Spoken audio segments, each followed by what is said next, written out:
Dans cet épisode, nous allons nous intéresser à une grande famille de mots développés à partir du nom latin du talon calx. Voyons comment la famille s'est agrandie en latin et en corse, ainsi que les différents sens qui ont découlé du signifié talon de calx. En latin, calx permettait de nommer le talon, mais aussi le pied d'un objet ou d'une plante.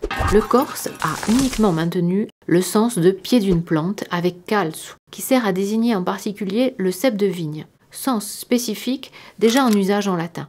De calzu dérive la locution a calçaia, comme par exemple dans l'adiuvata calçaia lame vigna, pour indiquer une façon de planter la vigne. Pour dire le talon, le latin employait aussi calcaneum, qui a donné ou calcagneo, en usage dans toute la Corse avec le même sens. À partir du corse calcagneo, sont apparus des verbes tels que calcagna, taper avec le talon, talonner et par extension toucher et heurter le fond en bateau par manque d'eau.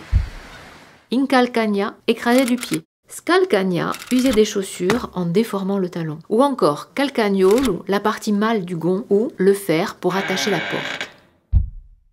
Calx a donné naissance à une grande famille de mots, notamment avec plusieurs dérivés développés dès le latin. Le corse a conservé ces dérivés, mais en a également créé de nouveaux. À partir des dérivés latins calceum, chaussures, calcea, vêtements de jambe, le corse a donné naissance à des noms de vêtements en lien avec le pied ou la jambe. Notons que les formes corses présentant le radical calz au lieu de calce ont été influencées par les parlers du nord de l'Italie. Ainsi, calcea a donné naissance à calz, qui est diffusé dans le nord de l'île pour désigner les bas, les chaussettes, les braies. Puis, calz en est venu à nommer un objet qui rappelle la forme d'une chaussette, à savoir un récipient en cuivre pour recueillir le vin. Cette base calz, grâce à divers suffixes, a donné naissance à plusieurs mots qui rappellent encore les bas ou les chaussettes. Calcino, les chaussettes courtes. Calcette, pour dire les chaussettes, les soquettes et les bas, qu'on trouve dans toute la Corse. Calcitone, les jambières. Ou encore calcita ou incalcita, pour dire tricoter des chaussettes. De cette idée de tricoter est né l'adjectif calcitai pour parler du cheval qui se frotte les pattes l'une contre l'autre, rappelant les mouvements de quelqu'un qui tricote des chaussettes. On note aussi qu'à partir de l'idée de chaussée se sont formés des noms comme calzone, utilisé en particulier pour désigner le pantalon, mais aussi attesté pour les caleçons, la culotte, et calzunette, en usage dans tous les parlers corses pour nommer le caleçon.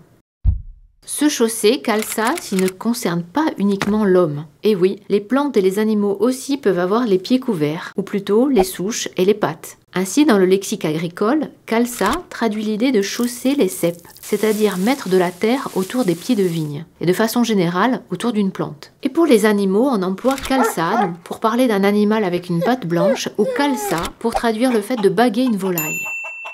La famille calx ne compte pas en rester là, et dans un prochain épisode, elle vous montrera qu'elle sait aussi se servir de ses pieds.